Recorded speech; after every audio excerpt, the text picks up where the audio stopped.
Hey everyone, and welcome to another Factorio Friday Facts, number 387, Swimming in Lava for this week.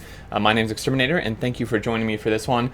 And today we get a look at some new buildings and processes found on Vulcanus, and they look pretty awesome. You can already see a bit of a teaser down here, but we're going to start in here at this point. Now I'm going to summarize some of this. It is, again, a very good read.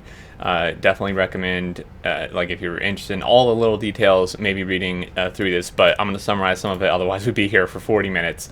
But this is by V. So it just starts off by saying, last time they covered the natural landscape of Vulcanus, which was mostly showed the visuals, but you were probably aware, as we always put gameplay first, and such. So planet design start. So in early 2021, when Kovrex and V were trying to make a high-level general plan of the expansion, it was obvious the direction leads upwards to space, which in our eyes kind of automatically meant also visiting other planets. But the next obvious question was, like, how many planets and how different should they be from Novice? So then we kind of go down to this next point here, and they say that, excuse me, in Factorio, progression has always been linked to science. So it's intuitive that every new planet would yield a new science, which makes sense, otherwise there wouldn't be a huge reason to go there necessarily, which would, of course, unlock more parts of the tech tree. This often means a lot of progression is very linear, with some exceptions that you can choose to progress in a different order, like utility or production science. But ultimately, you arrive to a single goal at the end, so we knew one planet has to be last. Or be the last.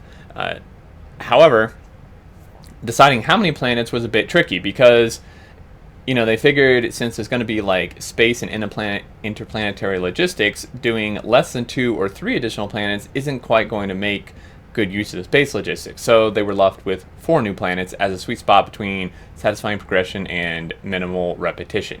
And I think that's a good amount. We have like the 3 kind of base new ones, and then the last one, which we don't really know much about any of them aside from Vulcanus, aside that one is probably some sort of like watery ice planet, just based on what they said last time. But we then go down into this section where they discuss different recipes and resources.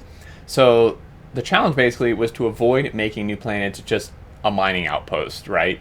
And encourage players to build comprehensive factories on each. Because again, that doesn't really provide much interesting new gameplay if you're just going to a planet to mine the new resource and transporting it back, and that's all you do there. So they wanted to encourage you to actually build like a whole production chain and facility on the planets.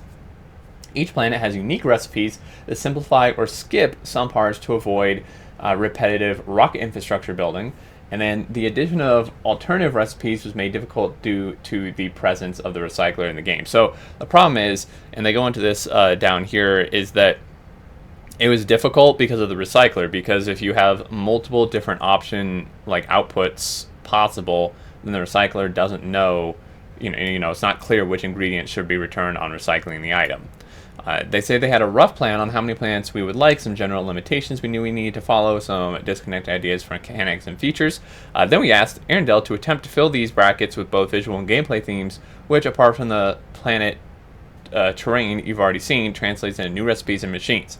So this is where we get into the really, really visually cool stuff. So the Foundry. Now, we probably saw this coming, based on last time, but I think they absolutely knocked it out of the park. So Vulcanus brings metallurgy to us, and this is via the Foundry. So this is a very large structure, and it also is probably very power hungry.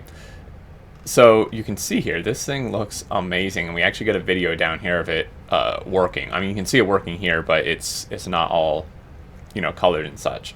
So visual design of the Foundry: heavy, industrial, powerful. Often it's enough for Arendelle to create concept art just by drawing in 2D, but this machine has a lot of massive moving parts with a lot of rotational movement, looping animations, and space restrictions for each part. It's made Arendelle block out most of the main shapes in 3D and do so in a lot more detail than usual, which you can see here. Later, he would do a new drawing over the gray render to figure out the details and textures, which is this one. And again, I think this just looks amazing. The process looks cool. I mean, so far it seems to make sense. It's not just like completely arbitrary what's going on. But overall, this just looks really, really good. From this, from there, it was down to Jersey to build this monster into its final form, and we can see a video here of this beast working, and it's pretty awesome.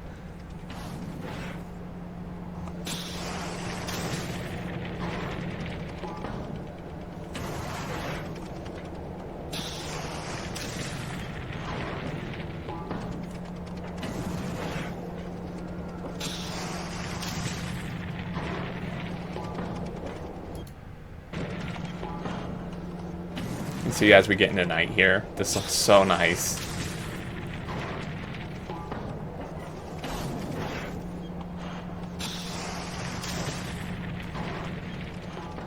Also, the sound design for this sounds amazing. I really, really like the sound for that. This whole building is just so cool, and you know, we can kind of see some processes. So this is the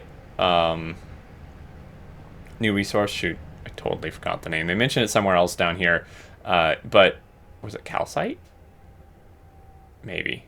So this is a new resource because this is stone it's outputting. So we're feeding it lava, and then this new resource and is outputting stone. And then you can just see also they're just dumping it back in here for, you know, just for this example. But basically, you know, this is obvious proof then that you can drop stuff in the lava. They did mention it last time, but it is as simple as just throwing it in there with an inserter.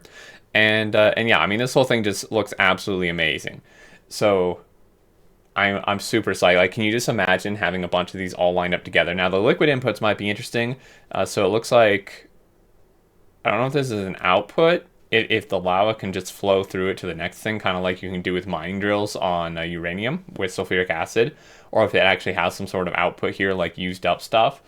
So that'll be interesting. And then this looks like maybe it's water, but there's not water on the planet. So you actually have to get this from another process, which I believe they go into further down here.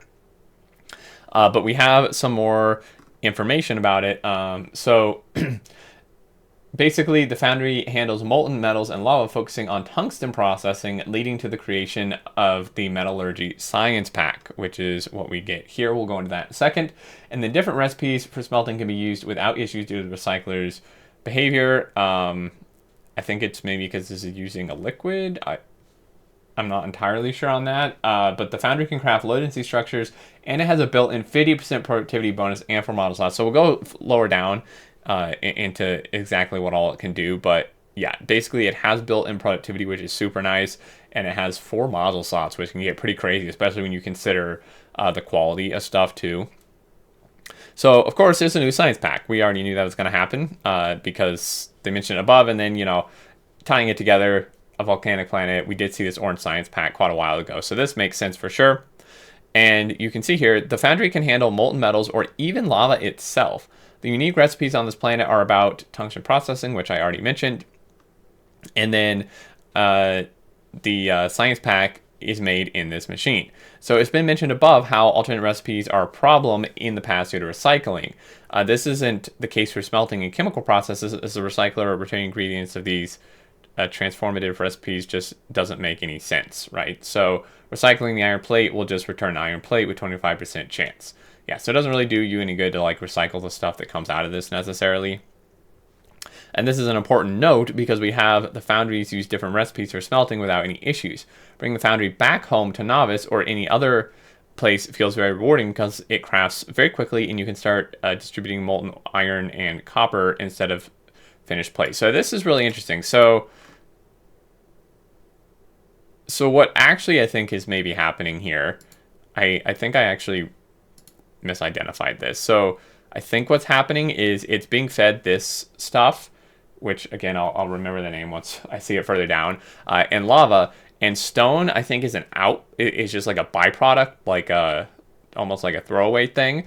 But then this is actually iron and copper molten that's being output, not excess lava or something and water. This is actually iron and copper. So this is super interesting because then you can take this probably in another foundry, like you just have to have it's like a 2 machine setup, and then you take that and then turn it into the actual plate, which I'm sure is more efficient, and this obviously has a productivity bonus built into it as well. So you know, they kind of show a process here, and then they say better yet, from the molten iron and molten copper, we can cast more advanced items like iron gear wheels, copper cables, or even steel directly. Recycling an iron gear wheel still return iron plates, but is less efficient than making the iron plates from molten iron straight up. So you can see here that, yeah, I think so. That was iron, because we're taking the molten iron and then turning it into gear wheels, turning it into iron plate, and then copper can be turned into copper wire, and then also low density structures here as well.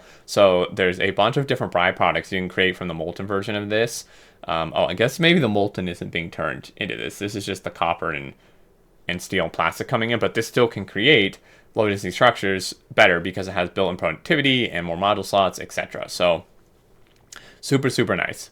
And then they say, and because we want to make specifically the rocket part production easier, the foundry can also craft normal recipes of low density structure. Copper and steel plates for low density structure are much easier to craft too, which, you know, we can kind of see here. Perhaps the biggest advantage is the foundry has a built-in 50% productivity, which can be further boosted with the machine's module slots. So you can take this back to novice. I don't know how exactly you would be making this work, because, I mean, maybe you can just craft, since you can craft low density structures from solid materials like this, maybe you can craft iron plate and gear wheels just from, like you just craft iron from iron ore and then gear from iron plate instead of having to use the molten. And you still get the bonus, of course, of the built-in productivity and the module slots, because I don't know how, I mean, maybe you can barrel up the liquids. I mean, that's possible. Obviously, there's no lava on novice. They do mention here, though, that you can bring it back to novice, so that'll be interesting how that'll work. And then we go down into a new mining drill as well. So tungsten ore, which is the primary thing, there is the other ore as well, but tungsten ore is hard to mine and normal mining drills aren't capable of it. At the start, you can find tungsten ore in rocks and all over the surface of Vulcanus, but with this mining drill, you can start to mine in large quantities the way we like it.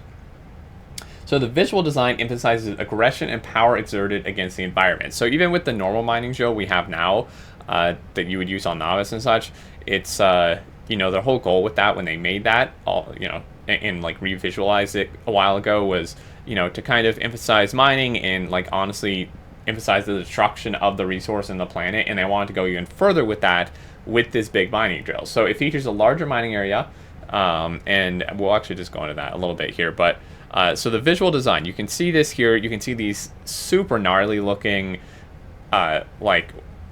drill wheels here that go in. It is a very similar visual design to the current mining drill, but it is changed a fair bit by the actual, like, particle effects and stuff that happen when you mine, which we'll see just below here. But overall, you can tell a difference, and it does seem a bit beefier. So you know, they've doubled down on the ground attached rails that the mining head travels on, and we have raised the holding structure in the direction of the output, which gives the drill directionality and a taller presence than the electric mining drill. Yeah, so if you compare it together, it, like, will be taller, bigger, just more robust looking. And once we had agreed on the design and Arendelle finished concept art, we let Jersey off the chain again, because Jersey finished out the foundries too, which turned out great. And you can see here, and this just looks super good. So, like I said, so, like, these particle effects and stuff when it mines just looks so good. And again, it's just, you can see, like, it even seems to have, like, a bigger motor, bigger tracks here, and it just looks super, super cool. And we see, like, I think there's another GIF down here where it's mining multiple stuff at once. It just looks amazing. However, it's more than a Vulcanus mining drill, so it would be pretty weak if you could only use a big mining drill for tungsten. So it's also just a direct upgrade, like a mining drill Mark II, that you can use anywhere. And the benefits are, it has a 13 by 13 tile mining area, which is +4 tiles from the mining drill edge, which is very convenient when placing them in irregular areas like lava, like with lava, or around it. It harvests faster, so with a speed of 2.5 a second compared to 0.5 a second in an electric mining drill, almost double speed per occupied tile. So this is insane. Like, if you just compare the pure speed, I mean, this is 5 times the speed, right? So, I mean, that alone is crazy, but then it gets even crazier. So it has 4 model slots, and also you can insert, well, it says, so you can insert 3 efficiency module, 1 speed module, keep negative 80 pollution while boosting their speed. I don't know why you would want to do that. We're in Factorio, all the pollution. But you can if you want. And then it has an additional unique property where the reduction in resource drain is reduced by 50%, which is crazy. So this is basically like a productivity, but the other way. I mean, my understanding, I don't know, I'm not like super great at like at like all these different types of like calculations and stuff, but my understanding is it basically would work like it would yield the same as a 50% productivity, but it's just like kind of worded that or works the opposite in a way. So basically it means that the resource underneath only gets its richness depleted half of the time. So with productivity, if it were 50% productivity, you would get 2 outputs, or maybe not. Yeah, I mean 100% would be 2. So 50% you would get like 1.5 outputs per resource mined, if that makes sense. But then this is like the other way where, so this is technically I think even better, because this means that you're only basically draining you're only depleting the resource half the time is the way they explain this. So if you mine 2 ore, the patch is only going to lose 1 ore, basically, is my understanding, which is super nice. So in other words, this directly multiplies with productivity of the drill, and you can imagine how crazy mine productivity can get. Better yet, the resource drain percent is affected by quality of the drill. So at legendary quality of a big mining drill, basically the drain of the resource drops to 17% of the time you're draining the resource. Such a drill is mighty expensive, but that resource patch you're about to place them on should going to last a while. I mean, basically, if you have mining productivity, like the research, and you have a legendary one of these, I mean, your resources are basically infinite at that point. Like, you're never running out.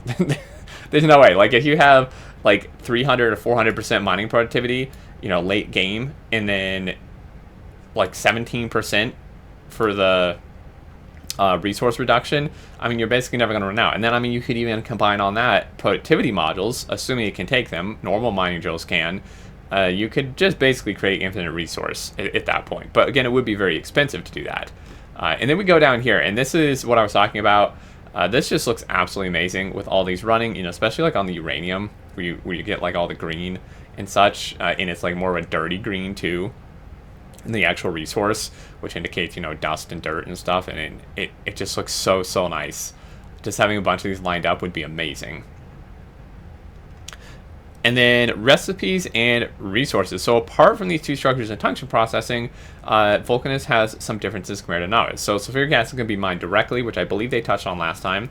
There's no water on Vulcanus, but water is instead created from sulfuric acid. So if you want water, you're going to have to do a process with sulfuric acid to get it. There's no oil, but coal is plentiful, and we have moved coal liquefaction to Vulcanus, also adding a simplified version which doesn't need any heavy oil to kickstart it, which is super nice. Even now, that's kind of annoying when you have to kickstart it. There's no uranium at all. Lava is used as a resource and processed in the foundry into molten iron and copper, with stone as a byproduct. The planet has no natural stone, iron, or copper ore deposits as a result. And then calcite, which is the other one I couldn't remember, is a new resource used as a cleaning, purifying ingredient in various recipes like sulfuric acid neutralization, lava processing, or melting iron copper ore, which is what we saw near the beginning there. And then we have a conclusion, which I'm going to kind of summarize here. So the development process involved refining initial rules and ideas over time. Complexity was initially increased, but later simplified to avoid overwhelming players, right? Like you want things more advanced and complicated than we have now, but not so much that it's, you know, like Pinodens or something. And then some early ideas like turning tungsten into powder were discarded, while others like extracting iron and copper ore from lava were revisited. So that would have been an interesting concept, having tungsten turned into powder. I think I kind of like where we're at now better, but it is interesting all the ideas they visited through this process. And then the aim is to reduce points of repetition between planets, keeping gameplay fresh. And trigger technologies drive progression, unlocking new items specific to Vulcanus. So the trigger technologies are going to be really helpful. If you remember, quite a few Friday Facts ago, they discussed these, where basically trigger technologies are something where you like unlock an item just by doing a task rather than having to research it.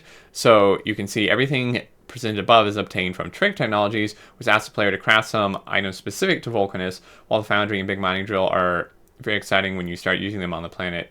When on planets other than Vulcanus, we still haven't shown what you could unlock with the Metallurgy Science Pack, perhaps some other time. Yeah, so you obviously don't unlock these with the new Science Pack, Metallurgy Science Pack, because you need those to like get it. So that would make sense. So these, like the Mining Drill and the Foundry, you just unlock by doing something on the planet. Like maybe mining like tungsten just off the surface by hand or from rocks. You unlock the Foundry or the Mining Drills, and then the Foundry you can get by, I don't know, doing something else. But yeah, so you don't even need to research necessarily these first. You can just come here, do some tasks, and get them, which I think is nice because there will be, of course, more things you can unlock with the Metallurgy Science Pack as well as all the other Science Packs. So we have 2 additional planets and then the final one. So I don't remember how many Science Packs they teased at one point. I don't know if the final one will give a Science Pack. I feel like it might. So we have a minimum of 2 more Science Packs to go through from the 2 other planets, probably 3 if the last planet gives a Science Pack. So you can see, like, they introduced at least 2 new structures. There may be more, but 2 new structures just based on Vulcanus, and who knows how many recipes with it, and then the new Science Pack. And this is just 1 planet, so you can kind of see, again, the scope. I say this every time, but I'm going to just keep saying it because a lot to just remind myself, like every Friday Facts, we just get more of an idea of the scope of this expansion. And also, I'm now just realizing that you can see this. So this has like a chute where it spits the stuff out. I definitely did not even realize that. I thought I just like spit it out of the bottom here, but it like shoots it out the top. Does a normal mining drill do that? And I've not noticed this whole time. I mean, this is super cool. Sorry, I got really distracted. But yeah, so basically, you can see the scope of this expansion and how vast it is and how much work they're putting into it just because of all these things we're adding. We've only seen one of the 4 new planets and, only touched on some other stuff as well. So this is just crazy. And this is not even like considering, all this, like the non-new planet stuff, like the elevated rails and all the quality of life upgrades and stuff. This is huge. This is definitely going to be so much content, so much gameplay worth. It's going to be amazing. So there we go. That's going to do it for this one, everyone. Thank you so much for watching. I appreciate it. I hope you're excited as I am for this stuff. I'd love to hear your thoughts as always. What do you think of these processes? Is there anything you have questions about? Definitely, I do really enjoy reading your thoughts with all this. I'm really excited. I don't think I have any complaints with this Friday Facts. It all seems super cool. My one lingering question is generally, how do we generate power on this planet? Because steam seems like it would be, well, steam and nuclear seems not really doable because there's no uranium, but also the only way to get water is from sulfuric acid processing, which I doubt you want to do enough of that to generate enough water to generate any reasonable amount of power. And I mean, solar, like they mentioned, this is the closest planet to the sun, which would make solar good, except that the whole planet seems to have a very dark atmosphere to it, which, probably from the ash, obviously. So I don't know that solar would really work great unless they just want to, maybe just ignore the fact that the atmosphere is covered in ash or something. But I am really curious how they're going to power things. I mean, this is not showing power. Maybe this one doesn't, but obviously the inserters do, and they're not powering those. This is just for an example, but there has to be some sort of power, and I'm just really curious how that's going to be generated. But that's really my main remaining question for this is how do you generate power on this planet or other planets even. But yeah, that's going to do it for this one. As always, leave your thoughts below if you enjoyed and are excited for this. Definitely feel free to leave a like, and if you're new, welcome. Feel free to subscribe to keep up with future content. And until next time, I look forward to seeing you all, and do take care.